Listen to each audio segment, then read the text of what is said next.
Bonjour, mon nom est Éric Lantier et bienvenue à l'émission Aimer en santé. Et oui, cette émission est diffusée sur les ondes du 92,7 FM et mon désir au travers le contenu qui est véhiculé dans cette émission, c'est que vous puissiez retrouver l'harmonie et la complicité au sein de votre relation de couple. Mais je veux apporter une petite mention particulière. Quand je parle des différences entre les hommes et les femmes dans la relation de couple, eh bien, je parle de généralité. Je parle de ce que la science a pu observer dans la majorité des cas et non dans la totalité des cas. Donc, ce ne sont pas des absolus. Ce sont des tendances, ce sont des traits qui ont été observés par la science, par la recherche, mais ça ne s'applique pas dans tous les cas.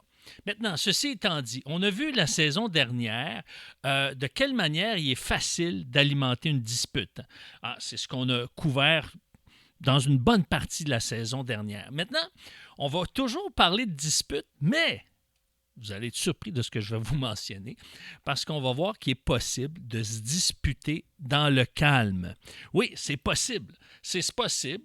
C'est possible d'avoir des sujets de discorde, de pouvoir en discuter calmement, de pouvoir exprimer ce qu'on ressent, ce qu'on voit, notre vision, la raison qui nous pousse à aller dans une direction, sans se tirer par les cheveux et sans nécessairement parler sur un ton agressif ou monter en escalade. Maintenant, est-ce que c'est possible se disputer dans le calme? Oui, c'est possible. C'est pas un mythe, c'est une réalité. Je peux vous dire que c'est quelque chose que j'expérimente de plus en plus. C'est pas seulement quelque chose qu'on peut voir dans les livres. C'est possible, c'est viable, mais ce que ça demande, c'est de la persévérance, ça demande de l'humilité et ça demande définitivement de la complicité. Donc, c'est possible si on a le désir d'apprendre et si on a le désir de comprendre, de connaître comment notre partenaire est constitué, d'accepter qu'il soit différent, d'accepter qu'il voit les choses d'une manière différente. Ce qu'il faut comprendre, c'est que quand un homme est mêlé à une dispute, il y a deux alternatives. On parle toujours de généralité ici, n'oubliez pas. Il y a deux alternatives possibles. Fuir ou se livrer au combat. Alors, ce sont les deux grandes possibilités. Donc, le problème, c'est que pour la femme, plus elle est stressée, plus elle a besoin de parler. Plus une femme parle intensément, c'est parce qu'elle est stressée. Ce n'est pas à cause de son mari, peut-être qu'il en est la source, mais la raison pour laquelle elle parle intensément, c'est pour évacuer son stress. C'est la raison première. Et ça, nous les hommes, on ne doit pas perdre ça de vue. Sauf que lorsqu'une femme évacue son stress par la parole, par une expression plus intensive, eh bien, qu'est-ce que ça produit? Ça produit en nous le goût de fuir ou de se livrer au combat. Alors, mesdames, vous devez être avisées à cet effet. Quand la tension monte, c'est donc préférable de prendre une pause, ce qu'on appelle au hockey un temps mort. Donc, qu'est-ce qu'on fait pendant ce temps mort-là? Est-ce que c'est un temps là, où est-ce qu'on dit on remet ça la semaine prochaine, on remet ça au mois prochain, on se fixe un rendez-vous à l'agenda, puis on en reparlera plus tard? C'est pas tout à fait comme ça. Alors, qu'est-ce qu'on fait pendant un temps mort? On vient d'avoir une discussion et là, ça vient nous chercher. Il se passe quelque chose émotionnellement en nous. Alors, qu'est-ce qu'on fait? On va voir tout à l'heure comment s'y prendre et comment éviter de mettre de l'huile sur le feu. Parce que ce qui arrive quand il y a un temps mort qui est réclamé, que ce soit du conjoint ou de la conjointe, c'est important pour une femme d'aller parler à quelqu'un ou, par exemple, se décharger de son trop-plein en écrivant une lettre d'évacuation émotionnelle. Ça, on en a déjà parlé dans des capsules précédentes. Vous pouvez aller sur ericlantier.net et écrire dans la barre de recherche lettre d'amour, par exemple. Alors, c'est une façon d'évacuer son trop-plein émotionnel. Ou d'appeler quelqu'un de confiance, une personne à qui on peut s'adresser, par exemple, parler à une autre femme, une confidente, quelqu'un qui va justement être capable d'être discrète, qui ne répétera pas ce qui a été dit, par exemple. Maintenant, l'homme, lui, pour sa part, a intérêt d'aller s'isoler et de faire quelque chose qu'il aime. Ça peut être regarder la TV, aller voir une émission à la télé, ça peut être bricoler, ça peut être lire une bande dessinée, peu importe. aller jouer au hockey dans la rue, prendre le ballon, etc. Faire quelque chose qui va le détendre. OK? Maintenant, petit conseil, mesdames.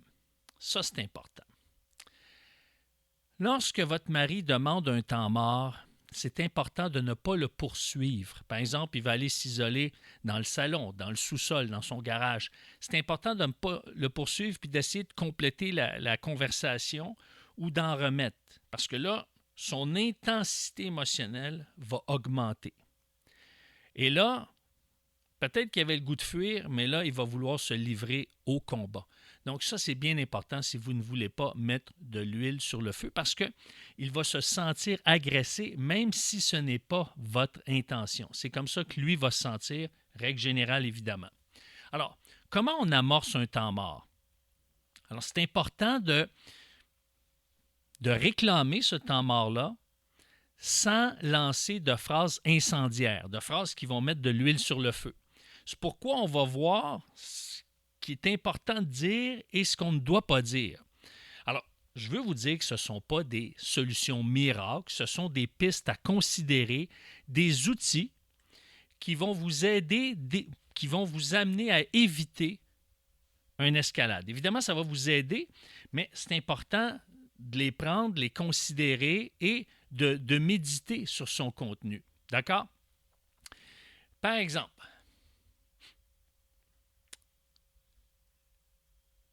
vous allez voir que c'est pas naturel pour une femme d'accepter un temps mort. Quand un homme réclame un temps mort, il a le goût de fuir, il a le goût de mordre, il a le goût de se livrer au combat. Et que là, il va dire « OK, time out, je demande un temps mort. » C'est pas évident parce que vous, mesdames, vous voulez évacuer votre stress en parlant. Lui, l'homme, votre conjoint, n'est pas nécessairement disposé à ce moment-là. Mais, messieurs, je vous invite à persévérer. Pourquoi? Parce que les femmes, plus elles vont voir les effets du temps mort, plus elles vont voir les bénéfices du temps mort, plus elles vont vouloir vous l'accorder. Maintenant,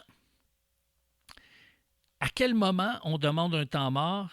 Quand cette alarme intérieure commence là, à être de plus en plus intense. Ça fait bip, bip, bip, bip, bip, bip, bip, bip, bip, bip, bip, bip, bip à l'intérieur, puis là, on a juste le goût de crier, de frapper sur la table, de frapper dans le mur, d'être agressif. Il y a comme un sentiment là, intense à l'intérieur de nous qui fait comme un genre de système d'alarme. Quelqu'un avait comparé, c'est comme si on arrivait face à face avec un ours qui se lève avec ses griffes et qui se met là, à lancer un cri. Donc, ça crée le même effet chez les hommes. Maintenant, quoi pas dire et quoi dire? Par exemple, là, la conversation commence, ça commence à être plus intense. Et là, vous sentez, messieurs, ce bip, bip, bip, bip là en dedans de vous. Et là, vous avez le goût de dire à votre conjointe, tu es tellement irrationnel que je ne peux pas parler avec toi. Donc, voyez-vous, c'est très agressant. Ça met de l'huile sur le feu. Alors, maintenant, si votre conjointe, c'est vrai, vous observez qu'elle semble à vos yeux irrationnelle, bien, renversez ça d'un autre côté en disant, tu as le droit d'être bouleversé. D'accord? Si elle semble être à vos yeux irrationnelle, c'est qu'elle est bouleversée. Donc, traduction du féminin au masculin. Alors, tu as le droit d'être bouleversé. Laisse-moi réfléchir à ce que tu dis, puis ensuite, parlons-en. On va en parler. D'accord? Maintenant, si pour vous, la discussion, c'est une vraie perte de temps, mais là, vous changez ça de côté. Vous dites, ce que tu dis, c'est important pour moi. C'est juste qu'en ce moment, j'ai besoin d'y réfléchir. On va s'en reparler plus tard. Si vous n'êtes plus capable de supporter ce qu'elle dit, vous lui dites, je veux qu'on en parle, mais laisse-moi le temps d'y réfléchir, on va en reparler plus tard. Si vous sentez qu'elle n'est pas parlable, elle parle, puis vous essayez de placer un mot, elle vous coupe, elle vous contredit, elle vous ramène d'autres faits, eh bien, au lieu de lui dire qu'elle n'est pas parlable, dites, OK, tu as raison, tu soulèves des points importants, de bons points. Laisse-moi y réfléchir, on va s'en parler plus tard. Si vous sentez qu'elle est têtue, il n'y a rien qui rentre, OK? C'est comme un mur de briques. Dites-lui, je veux en parler. Je veux en parler, mais j'aimerais ça on y revienne plus tard. J'ai besoin de réfléchir sur certains points. J'ai besoin de me faire une tête là-dessus. Et si vous avez le goût de vous en aller parce que vous sentez que là, il y a de l'abus, là, ça devient menaçant, c'est abusif, ça va trop loin. Alors, simplement lui dire, je peux comprendre ce que tu vis en ce moment, puis ce que tu essaies de me dire. Maintenant, j'ai besoin d'un temps pour réfléchir, j'ai besoin d'un temps pour faire le point, j'aimerais ça qu'on s'en reparle plus tard. Alors, voyez-vous, c'est de prendre ce qu'elle dit et de le tourner en positif. Vous allez dire, ouais, mais c'est pas évident, on est dans le feu de l'action. C'est vrai, je suis d'accord avec vous, mais c'est un processus qui se pratique. Alors, c'est important peut-être de prendre des notes et de les reformuler, de les réfléchir, de les verbaliser à haute voix, les réécrire pour que vous puissiez avoir déjà des repères. Évidemment, quand une chicane commence, on ne la prévoit pas. Hein? Elle arrive souvent, il y a un déclencheur. Hein? Ça peut arriver même, on a un souper tranquille. Moi, une fois, c'est arrivé une chicane. Puis, comment ça va? Je me sens fatigué de ce temps-ci. Ah, ben parlons-en, là, on a un horaire chargé. Puis là, bing, bang, boum, boum, bing. OK? Alors, mais de plus en plus, avec ce genre d'outils-là, on est capable de se parler de ce qui nous déçoit, de ce qui nous dérange, mais, savez-vous quoi? Avec un plus grand calme. Et c'est à ça que ça sert, ces outils. Alors, maintenant, si votre partenaire persiste ou insiste à poursuivre la conversation, tout simplement lui répéter calmement, j'ai besoin de temps pour y penser. Oui, c'est important, je veux y revenir, mais là, en ce moment, j'ai besoin de ce temps-là. J'ai besoin de me retirer. J'ai besoin. C'est pas contre toi, je veux revenir. C'est important qu'on en reparle. Je tiens à ce qu'on en reparle, mais pas maintenant, s'il te plaît. Alors, maintenant, vous allez me dire, ouais, mais c'est pas facile, c'est pas évident. Mais laissez-moi vous dire une chose.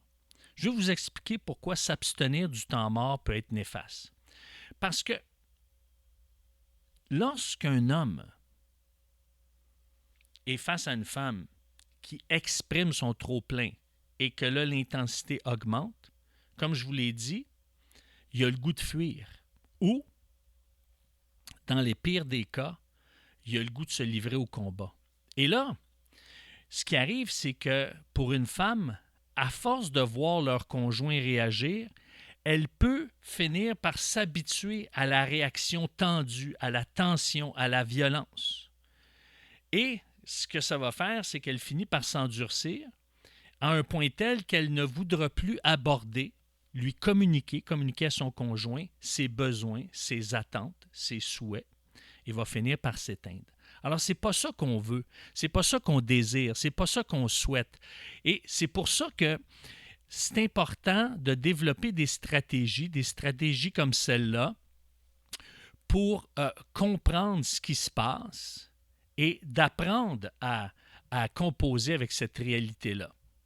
Et c'est pour ça que lorsqu'on est en couple, on a ce besoin intrinsèque-là de communiquer nos besoins, de communiquer nos désirs.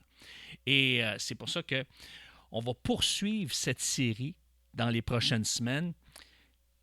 Cette série qui s'intitule « Se disputer dans le calme ». Oui, je le veux. Et la semaine prochaine, on va voir comment une femme peut demander un temps mort et qu'est-ce qu'elle doit considérer lorsqu'elle demande un temps mort. Donc, on a mis la table cette semaine, on a posé les grandes lignes, je vous ai donné des outils pratiques spécifiques justement à utiliser, à mettre dans votre carquois. Eh bien, je vous invite à m'écrire si vous avez des questions, si vous avez des commentaires, m'écrire à coach@ericlantier.net. Si vous voulez soutenir cette émission pour qu'elle soit diffusée, pour qu'elle continue à être diffusée sur les ondes du 92.7 FM, eh bien, vous m'écrivez à la même adresse, coach@ericlantier.net. Sur ce, eh bien, je vous souhaite une bonne semaine et à mercredi prochain. Au revoir.